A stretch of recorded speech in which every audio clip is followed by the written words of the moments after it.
আমরা একটা মন্ত্রী সাহেব পাইছি, সেই লেভেলের একটা মন্ত্রী পাইছি ভাই। মানে খারার ওপর মিথ্যা কথা ভাই। কিরম মিথ্যা কথা? যে জায়গায় আমরা আমাদের উত্তরবঙ্গে আমরা 450 টাকার টিকিট গেছিলাম বা 600 টাকা গেছিলাম, এখন তার ডাবল দিয়ে যাইতেছি। তারপরেও মনে করেন যে টিকিট নাই, সিট পাইতেছি না। আর উনি খারার ওপর বলতেছে যে কোনো মানে সিন্ডিকেট নাই, কোনো টিকিট কোনো জায়গায় বেশি নেয় না, এরকম গত 7 দিনেও আমরা আর কি পাই নাই। ঠিক আছে, আপনারা তো দেখতেছেন, লেখাগুলো পড়েন।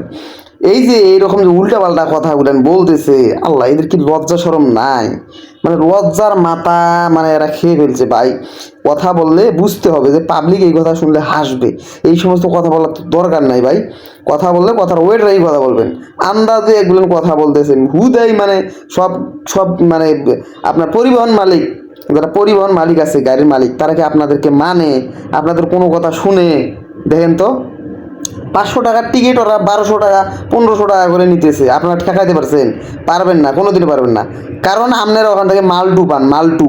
ঠিক আছে, ওই মালটু পান, এই জন্যে ওরাও মানে ওই সিস্টেমেই চলে আর কি। যাই হোক, ওগুলেন জনগণকে এই সমস্ত ভুয়া কথা বলে কোনো লাভ নাই। ঠিক আছে, এগুলেন বাদ দেন, নাহলে বেশি সুদূর বুদুর করে না, ত্রিং বিরিং হয়ে যাবে।